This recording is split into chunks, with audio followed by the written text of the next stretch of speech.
All right, in 3, 2, 1. Black women will save the planet. As you can see, I am here with none other than legendary Renaissance man, entertainer, author, father, husband. 23 years this October. Wow.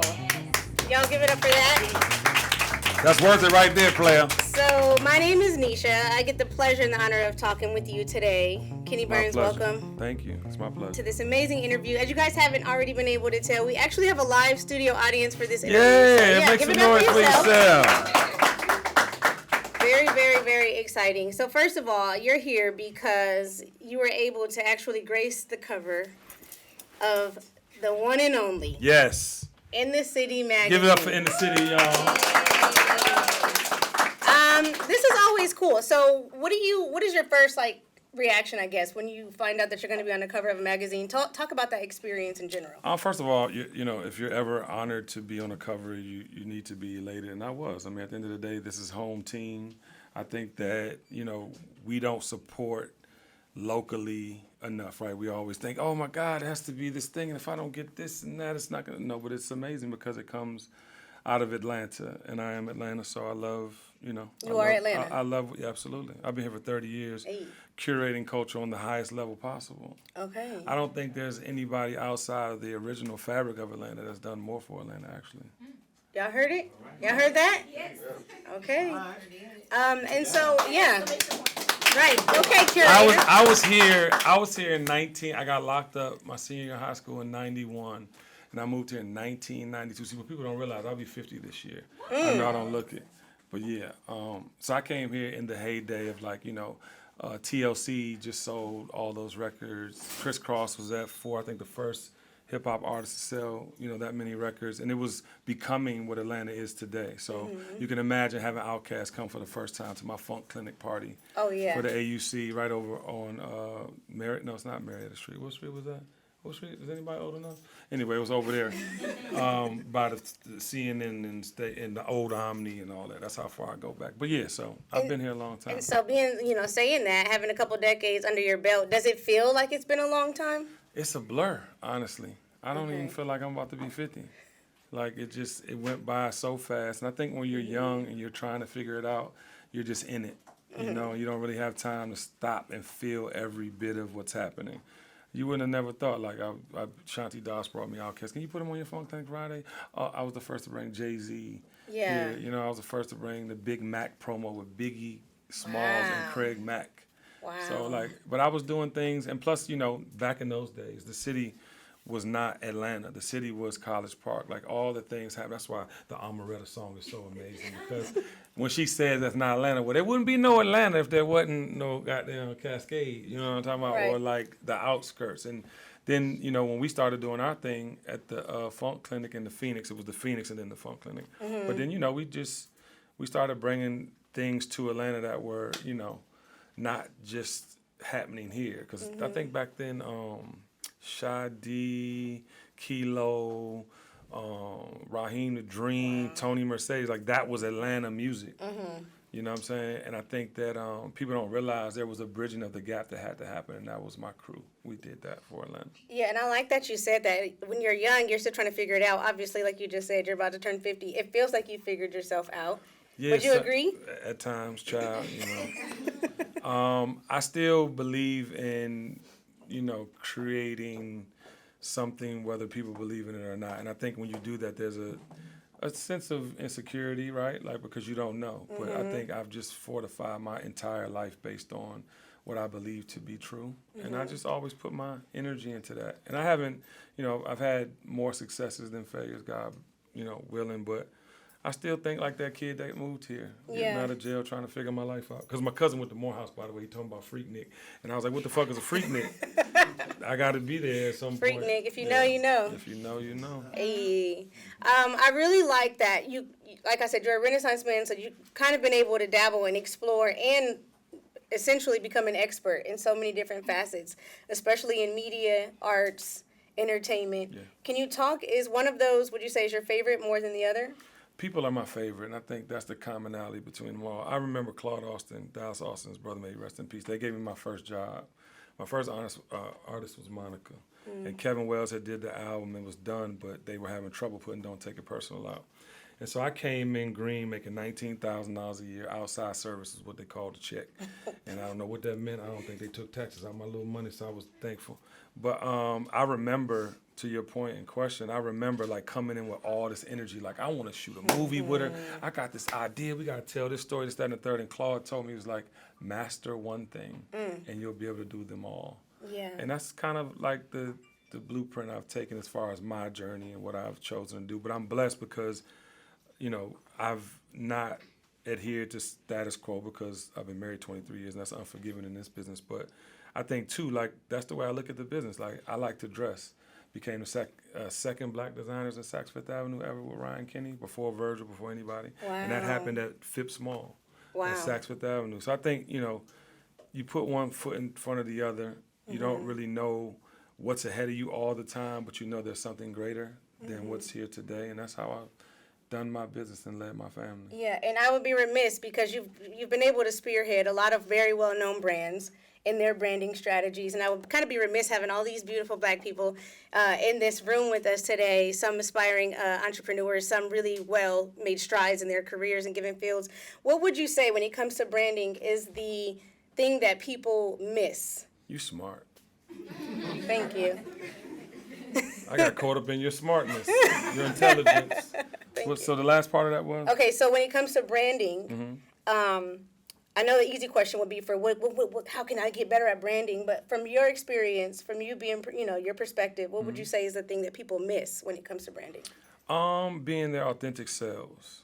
I think, you know, the thing for me and anybody who's known me, B's known me for almost 30 years, like, I'm me, and you're gonna get me, and I'm unapologetic about it because I know. Yeah, but that's hard. No, but especially it's not really, when you're seeing so many different things. It's not really. You know when you're forcing. You know when you're doing something outside of your comfort zone. Okay. I make a joke all the time. B knows this. I've been saying it ever since he made those little kids walk to Brooklyn with cheesecake. I've never stepped outside my comfort zone for any amount of money. I left $1 million on the table when we launched Revolt 2013. I left in 2017 because I just didn't like the energy. You know, but you got to be willing to do that. And when you have a whole family, you know what I'm saying, that you are responsible for, but that's what it takes. You know, we were having a conversation about Kanye, and people always wonder, like, yeah, okay, now you get to see the document, you see why, right? Nobody believed him, but at the same time, you don't have to be an asshole. Right. And be a genius. Like, we're taught that you got to either be physically, mentally, or spiritually dead to be that successful. And that's what other people believe they have to do. No, but that's what people, like, Yep. if you were to come up with me and see how we were taught, I mean, you're taught to be, you know, misogynistic. You're taught to be all these things, and that is like status quo now. Like, I'm baffled. One, how I ever sold drugs. Two, how I ever like participate in anything that wasn't making people whole. Yeah. And I, you know, but again, to your question, people know when they forcing some shit. You know, ladies, men, when you get in a relationship, motherfucker got a dick emoji on this forward side of their head, or they got some shit, and you know I'ma change him. I can fix him. He gonna be all right. She gonna be all right. You know, goddamn well, shit ain't gonna be all right. That's good. So I don't know if you switching gears. I talk the way I talk. Forgive me if you feel away. I love that. I don't know if there's a dick emoji. I don't know. Is there? There might be. There's an eggplant. Okay, say it, ladies. The ladies know. Before I move on real quick, though, has that always been instinctive for you, or did it take practice for you to kind of switch on? God, you know, I think that, you know, we all have that inner, like, thing, right? Like, what we know, like, okay, nigga, you know if you go down that alley. But I think at the end of the day, it's like, you know, you have to bump your head a couple times. You know, I had to get locked up to know that that was not the place for me. You know, I had to move to Atlanta where, you know, you had to stand on who you were, really. Like, people had to go talk about you. You couldn't post who you were or how immaculately you dressed. Or, I mean, there was no real, unless you were on TV or in magazines, you had to have motherfuckers go evangelize for you. And that's what I was telling one of my mentees, that I wish the motherfucking internet stopped tonight. And then see how motherfuckers fare out here in these streets. Let's see. You know, because you have to really be who you were. And legend happened by people evangelizing. Legend didn't happen because you said you was a legend. Yeah. You know, the big thing we had, well, I don't know, well, fuck it. we had at my club, I would never forget this experience. We had the Big Mac promo, and it was a thing to have. At this time, Craig Mack had the biggest song, and not Biggie. Craig Mack had the biggest song in the world with Flavor in Year. Yeah. And they came on party, and I'm so elated. One, because Puffy was a blueprint for me, being from DC, him and Howard. But we got into some gangster shit that night. And it really, went left. And if it wasn't for Slim Pickens, big shout out to Slim Pickens, he actually had the footage, and I put it in my documentary, but we didn't put the guns and all that. But it was a thing. No, but I'm just saying, like, you hear these stories, right? You hear these stories, and you can't make that era up. That will never be redone. And trust me, these youngins is wild today, but imagine, like, you can go to jail. See, back then, wasn't nobody, if you got up out of there, no police, or the police worked for us in that particular instance. Big shout out to Sheriff, right, never mind. But, the whole shit, but now, well, first of all, you should know better because you're making more money than anybody before you in your industry. Right. Two, you have more communication. I wish I had a fucking cell phone. Do you know what I would have did with a cell phone? I'm talking about a cell phone, let alone IG. Yeah. So I think that when people look at, like, their trajectory, you don't know. You go through these things, but you have to be better from them. You can't continue to dwell. The thing Wallow and Gilly had the other day with the murder, and there was some murderers in that room. Dirk, I'm not saying Dirk was. I'm just saying, but in that room, there was some motherfuckers that got active, been active, gonna get active. Yeah. And the way he connected was that he talked about, I went to jail for 20 years. I lost my brother. We made it out of jail, and he dies in my nanny aunt, whatever the thing was. I thought that was so powerful. Yeah. But, the thing about it is people don't want to accept what it is. It's like you said about that feeling. You got to accept what it is. You know you ain't shit. Go on and get with some people that is some shit, got some qualities, got some shit that you got inconsistencies in certain departments. Go partner with people that have the things you don't have. Yeah. And I pray for these youngins for that, Yeah. I like that. Talking about just life-changing experiences, can you say before you go just a quick story of maybe your favorite pinch me moment? And if it hasn't happened, what would it be? Yeah, you're intelligent. Right? That's right. I celebrate Black women every day. Hey. And I got a couple more minutes if you want to ask more questions. But I think for me, the pinch me moment was honestly the pandemic. And I've done a lot of stuff prior to the pandemic. Right. But I think the pandemic allowed me, one, to be more vulnerable with my tribe and really discovering my tribe. People look at pictures and they judge you based on the amazing shark skin silk suit or the fabulous lavender tux. But they judge you. They judge you on that. They see you in that way. They don't know that you're like an awesome human. And I think we all had to be human during the pandemic. And I think peeling back the layers on that onion, I didn't even know I had childhood trauma until the pandemic. I'm 50 years old. Wow. You know what I'm saying? I was 48 when the pandemic started. But the point I'm trying to make is, like, you don't realize these things until you actually become honest with yourself. And then you find like-minded people that are going through the same things. And I encourage people to find their tribe. My wow moment was finding my tribe. And I've been a part of an amazing tribe of culture and, for many firsts and many accolades and platinum records and millions of records sold and, becoming a designer and making a headway. I've invested in Uncle Nearest, the fastest growing whiskey in American history. Yeah. And, that didn't happen to me until my mid-40s. And I think that's an important piece to kind of touch on because, especially right now, being in the microwave generation, everybody wants everything to happen yesterday. Talk that talk. And so, can you talk about that? Because you have really walked that thing out when it comes to longevity and delayed gratification. Can you speak to that? Well, I appreciated every moment, regardless of the wins. And I think that's how you become whole because none of it defined me. I continue to contribute on my terms. But I think that it's when you stop, right? I got a Puma deal at 48 years old. Yeah. You know what I'm saying? Because none of these That's youngers dope. gonna fuck with me on the fashion. I'm gonna put it on you niggas. I'm gonna put it on you niggas. There's no, and my bread is different. Yeah. So we're not gonna have, you know what I mean? But I feel like I didn't stop. I didn't like push pause not one time. I get frustrated. I have my partner, you know, to let all of it out. I have, you know, like I said, a great community of friends, but at the same time, I never stopped. And that was the catalyst for my success because, again, you know, I made millions of dollars prior to being 45 years old, but I didn't become a millionaire until I was 45 years old. Wow. A And millionaire, you got to touch that shit. hey. Can't talk about you got it. It's in houses and shit. Liquidate that shit, touch it, and then have all the other shit, then you're a millionaire. Are you afraid at all that as you continue to become more successful, as your income continues to grow, that it will change you? Nah, because it's never been about money. I put myself How do in you money's not way. make it about money? Because I put myself in money's way, and I tell my mentees this shit all the time. If you're around some money and you're intelligent enough to find yourself with those kind of people around you, they see you. They want you to be great. People can't deny awesomeness. They can't deny energy. You know what I'm saying? The compliments I'm giving you is real. Like you know what I mean? So if you see me out, I'm gonna acknowledge the same shit I said sitting here. I know everybody. So there's not one plug I wouldn't give you for free. Yeah. I'm just saying, but that's how the world works. Yeah. That's how the world works, but you do have to offer something. You know, a lot of people, this smash and grab generation, what'd you call it? What, microwave? Yeah.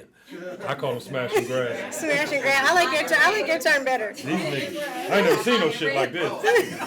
But they so willing to like just jump into a narrative as if they actually went on the journey. Yes. The problem is you can't talk about nothing to me unless you've been on a journey. And your own journey is fine to talk about. Yeah. And you don't have to be on my journey, but you have to have done something. The conversation has to be equal. Because if it's not, act like it's not. Right. Because guess what? You will receive more in the process. If you don't come to me like you a boss and you're not a boss, I can see right through bullshit. Yeah. You know how much bullshit I done stepped in on my journey? How many fucking false prophets and superheroes done control the narrative when you got superheroes for real behind the scene? I mean, but that's the life we live in. And y'all can't even be mad at the shit because guess what? They're willing to sacrifice their entirety to get it. You're not. And it's okay. I wish I would motherfucking do some shit. I probably would get struck down by God himself. Yeah. I'm serious because it's not, you can't lead without the experience. You can't know to lead whether or not, you know what I'm saying, you said no to some shit. You got to say no. Yeah. You can't just do shit because, like, it's not healthy. Last question before we leave. If people were in here, let's say they had 1 month to live. What would you? What word of advice? Nigga, don't say that. What word of advice would you give people as motivation to really live as if tomorrow could be their last because it's true? What word of encouragement would you give? I have this saying, I live life for a living, and I truly do, because I wake up encouraged every day. I wake up wanting to make a difference every day. On my radio show, I offer free game every day. Like, Kenny, why you can sell this information? Why? Just because I'm giving you the information don't mean you're going to use it like I would. Yeah. But at least you had the opportunity to hear somebody say something to you that meant something. That's a spark, and that could change the world. And I just feel like, I would tell you, honestly, we've seen what death looks like in a pandemic. That's my first one, just like it's y'all's.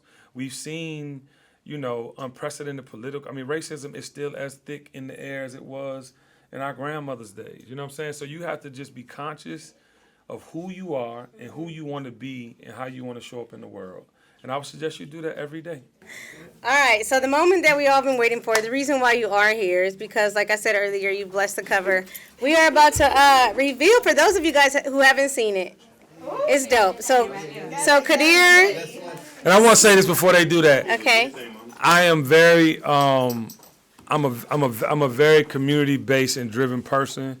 And I, have known this man off and on, I guess, for a long time. I'm being reminded everywhere I go. I was just with my nail tech, and she was talking about, tell your man I said, I was like, oh, huh? So I just want to say that community is everything, and we all we got, and that's why I'm here. First of all, hats off, guys, Kenny Burns. First and foremost. Second of all, none of this would have happened without a special relationship. And probably with each and every one of y'all. One of the main ones, of course, is with my homeboy, Rios. You know what I'm saying? Demetrius Williams, photographer. Rios shot me. He's standing right over here. Don't call him Rios, though. Yeah, Rios. Yeah, man. I've been calling him Rios for 10 years. I'm I'm glad I'm not the only one, but That's not okay. you know, he's about to drink. I pay though. I do pay. Yo, but this my guy, y'all. He is a top shotter in Atlanta. I'm so honored. I created this magazine, and he'll tell you he was there when I first told him I was doing it. He was like, "All right, man, holla at me." You know, now he's right here. It's been like 3-4 year clients been on the cover, and like everything happens for a reason. You know what I'm saying? So, big shout out to my guy, y'all. Big top shotter photographer. You know what I'm saying? I'm just honored, man. Like I'm a big fan of everybody in this room. That's my relationship to everybody here. Everybody knows that, you know. So let's get to this thing right here. I think we did a great job. Tell me what y'all think about this. You know what I'm saying? Hey! The dream is real. The dream is real. Right there. It's the purple on purple. It's the lavender. Right, the lavender. Yeah, yeah, Oh, that's straight out my closet. Ain't a motherfucker put shit on me.